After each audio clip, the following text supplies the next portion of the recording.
Guys, I gotta show you what just happened. Because I've been unloading up some rocks, okay? Because I want to go get some more rocks. And I gotta show you what the heck happened while I was unloading these rocks, okay? Boom. You guys know what that is? That's a sea kale. I first planted these February 15th. And then I added some other ones up in there. That looks like just a weed seed, but that is a sea kale. What the heck is it? It looks like there's some other seed up on here too. But yeah, that's a sea kale. Can you believe it? February 15th. Well, and then April 5th. So some were planted February 15th, some were planted April 5th. And up until this point, out of the whole packet of seeds of like, it was like 15, 18, 20, 22 seeds, something like that. Okay. I only had 3 sprout. And then this thing it was super neglected and I wasn't keeping it watered. And I was like, well, just in case, I don't want to get rid of the dirt with the seeds in it. And I got another one. So I'm going to hurry up real quick because I don't want this video. They nerfed the heck out of me earlier because of my basically telling Ivanka what a nasty little can't understand normal thinker she is, okay? So I got my internet speed super nerfed earlier, so I got to make this video quick. I don't know how fast I'll let this one load or not. I got raspberries that need picking. Okay. But this is how some things that I planted, I need to do weeds. Okay, but these are my sea kale. My regular sea kale. And these are the giant colewort. And look at how eaten up these are getting. So, you know, because these are perennials, I do want to plant things that are going to be good for the area without a ton of maintenance. So I decided that I was not going to do slug intervention on these giant coleworts because I'm just going to see how they do. And if they don't make it, I'm not going to sell it to people. Okay. So, by comparison to how eaten up this is, which, by the way, also means that it's super tasty and something is well adapted and evolved to eat it. Okay.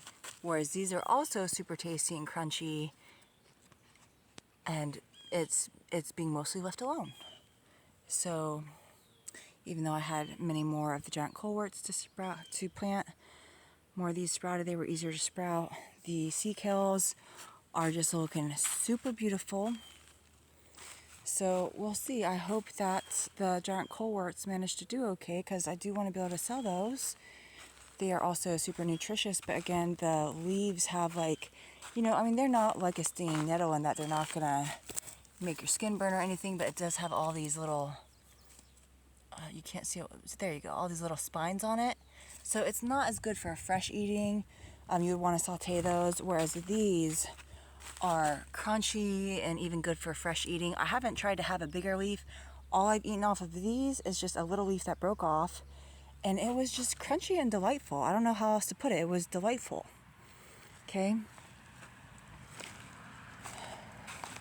So because this dirt is not super great right here, my sea and body are not really growing all that fast, and I need to get here and water these, and they're getting to an age where I should be able to fertilize them with, I'll probably use something natural. My bronze fennel seeds that I planted are not viable anymore. They're no good, I don't think anyways, because it didn't look like I had any of them sprout. I had a bunch of different things that I tried that did not sprout.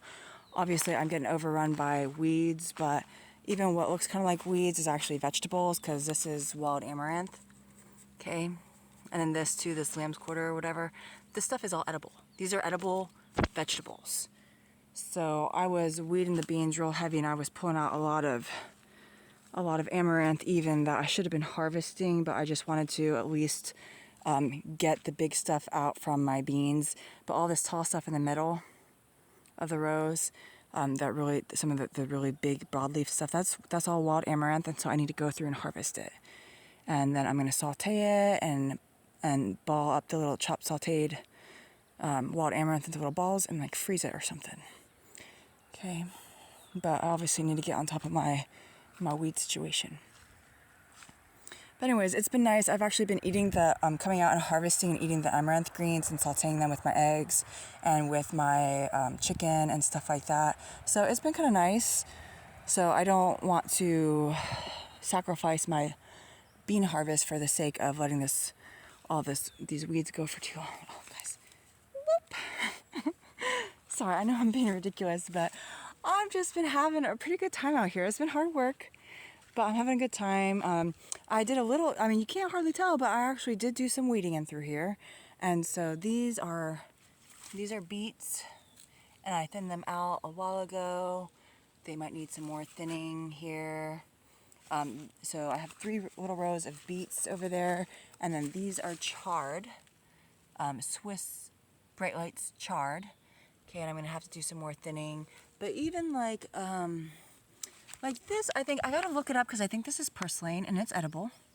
Okay, so some of these things I've been leaving behind, and then I do gotta go through and weed a lot of this, and also just harvest a lot of it as far as the amaranth and some of the lamb's quarter goes, because I should be able to dehydrate some. Here's how the little tomato plants are doing. Okay, these are shooting up pretty good. The peppers, I need to go ahead and harvest some of those. Yeah, you wouldn't hardly be able to tell that I actually did come out here and do a good bit of weeding. It was just so overrun. Like this area was just like a jungle over here. So of this stuff, I only had this zucchini and then a couple more zucchinis over there pop up. I had one variety of the cucumbers pop up. Okay. So I've been weeding around this stuff. I obviously have way more work to do. But I just sprouted a bunch more cucumbers and a bunch more zucchini. I don't know how much harvest I'm going to get off of the recently sprouted cucumbers. I'm hoping that I'm going to be able to make some pickles. And then I have to go through and do more weeding. But I had some areas where like a deer came through and browsed and left gaps in my bean rows. Like over there, you can see there's a gap in the bean row. So I'm gonna go through and there's like a gap. So I'm gonna go through and I'm gonna be popping in my zucchini sprouts into the gaps. And my Napa cabbages and things like that are gonna be going into the gaps. But I mostly didn't wanna, even though, I mean, you can kind of tell that I weeded next to my beans, but then some of this stuff I'm gonna go through and I'm gonna harvest all these greens. Because even though they grow like a weed, they're very nutritious. They're very nutrient dense. So it's like free food that I didn't even have to plant. Now some of this stuff is just crap that I need to just pull out. But it's a work in progress. I've been multitasking a little bit too much. Again, the truck was really unexpected. I was not expecting to be buying a truck this year, but I'm really super happy about it, and I feel super blessed by it because it is just perfect for us once it gets running. And I'm praying that it may actually not be as difficult to get running as it might seem. Because again, we did get the idle smoothed out for a little while, and I do run into a lot of sabotage issues, and I'm not entirely sure that Laura Dahl did not sabotage the truck to try to save me some money, which I know it sounds psychopathic because it is. So if I can get it fixed and running without like an engine rebuild, things like that, I'm going to be paying my friend the remainder of the original price that he wanted, because I feel really upset that just some civilian who happened to have property that I wanted to buy would be kind of like robbed. Okay, so I gotta figure that situation out. Again, it might need the head rebuild or something like that, but it might be okay. I'm gonna try to get all of the gas out of there and then see how it does with all fresh gas. Even though there's no water in the gas, I'm not convinced that something didn't get done to it. So anyways, you guys, sea kale is amazing. Goodbye.